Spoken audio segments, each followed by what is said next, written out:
नमस्कार साथियों, आज हम इस वीडियो में सीखेंगे कि दुकान या मंदिर की एंट्री आपको कैसी करनी है। तो सबसे पहले आपको मकान सूची की प्रविष्टि में जाना है। जैसे ही आप मकान सूची की प्रविष्टि में जाएंगे, यहाँ पर आपको लाइन क्रमांक जनरेट हो जाएगा और भवन नंबर आपको अपने हिसाब से देना है, यानी जो आपका लास्ट नंबर है। तो देखिएगा, लाइन क्रमांक 23 जनरेट हो चुका था। अब हम भवन क्रमांक हमें देना है, तो यहाँ पर हम भवन क्रमांक यहाँ पर दे देते हैं। जैसा कि भवन क्रमांक आप देख पा रहे हैं कि मैंने यहाँ पर 13 दे दिया। 13 के बाद यदि दोहराएं करना है तो दोहराएं, नहीं तो इसको नया पे क्लिक करना है। जैसे ही नए पे क्लिक करेंगे तो 20 हमारा जनगणना मकान आ चुका है। इन्होंने क्या पहले से दर्ज किया है तो नहीं है। अब इसकी हमें स्थिति बताना है, फर्श कैसा है। तो फर्श में देखिएगा कि फर्श यहाँ पर सीमेंट का है, तो 5वें नंबर पर हम क्लिक कर देंगे, यानी इसका कोड रहेगा वो 5 रहेगा। इसके बाद इसकी जनगणना की दीवारें कैसी हैं, मतलब मकान की तो पक्की ईंट की हैं। फिर इस कंक्रीट की छत है। जनगणना मकान का उपयोग का पता लगाएं, तो इसमें क्या है साथियों, तो ध्यान रखिए कि हम दुकान की बात कर रहे हैं। तो इसमें जैसे इन्होंने आवास है, अन्न उपयोग है, दुकान, कार्यालय यानी स्कूल, कॉलेज है, ये सभी ऑप्शंस हैं। लेकिन हमारे लिए दुकान के लिए करना है तो हम 3 नंबर के ऑप्शन पर क्लिक करेंगे, यानी दुकान, कार्यालय। और इसमें वास्तविक उपयोग दर्ज करना है, इस बात का विशेष ध्यान रखना है। तो यहाँ पर आपको लिखना पड़ेगा। अब लिखने के पहले एक बात का ध्यान रखना, आपने अपने ऐप में जिस लैंग्वेज को चुना है, यानी हिंदी चुना है तो हिंदी में लिखेंगे, और इंग्लिश चुना है तो इंग्लिश में लिखेंगे।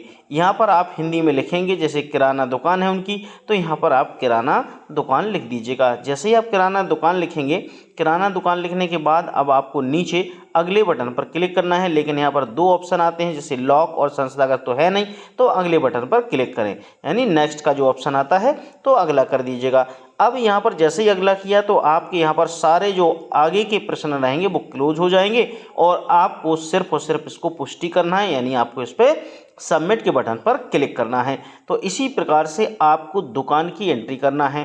तो दुकान की एंट्री करने के लिए आप यहाँ पर जो पुष्टि का बटन है उस पर क्लिक कर दीजिएगा, और यहाँ पर आपकी सारी एंट्री हो जाएगी।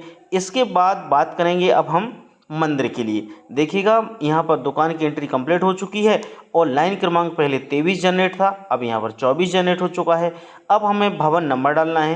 पहले हमने जो भवन नंबर डाला था वहाँ हमने 13 डाला था, इधर पे हमें भवन नंबर देना है। तो देखिएगा, हमारा लास्ट 13 था, अब हम यहाँ पर कितना देंगे, 14 देंगे। 14 हमने दिया है। यहाँ पर हम दोहराना तो है नहीं, क्योंकि हम मकान की एंट्री कर रहे हैं न्यू वाले की। यहाँ पर मंदिर की बात कर रहे हैं तो नए वाले पर क्लिक करेंगे। जैसे ही नए वाले पे क्लिक किया तो 21 हमें जनगणना मकान आया। इन्होंने बताया कि पहले से आपने किया है तो नहीं किया। इसके हमें जैसे फर्श की बताना है तो सीमेंट की है, और या मिट्टी की है तो मिट्टी पर क्लिक कर दिया।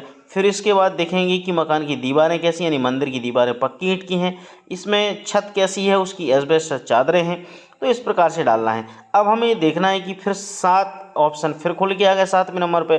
तो हमें यहाँ पर पूजा स्थल है, यानी जो वर्शिप है वो जगह हमें डाल देना है, पूजा का स्थान है। तो यहाँ पर आप मंदिर लिख दीजिएगा, या इंग्लिश में चयन किया है तो आप यहाँ पर टेम्पल लिखेंगे। ठीक है, मंदिर जैसे ही लिखेंगे, लिखने के बाद अब आपको ना तो लॉक है ना संस्थागत है, तो इसको आगे बढ़ जाना है। जैसे ही आप आगे बढ़ेंगे साथियों, तो आपको क्या करना है, जो नेक्स्ट का बटन है उस पर आपको क्लिक कर देना है। अगला किया, उसके बाद देखिएगा अब आपके सारे जितने भी प्रश्न आगे वाले हैं वो सभी लॉक हो चुके हों। यहाँ पर आपकी दुकान और मकान दोनों की एंट्री इस प्रकार से समझ में आ गई होगी। तो उम्मीद है साथियों कि अब आप कर लेंगे, और इसी प्रकार की वीडियो चाहते हैं तो हमारे चैनल को सब्सक्राइब कर लीजिएगा। मिलते हैं नेक्स्ट वीडियो में नेक्स्ट टॉपिक के साथ। जब तक के लिए नमस्कार, थैंक यू।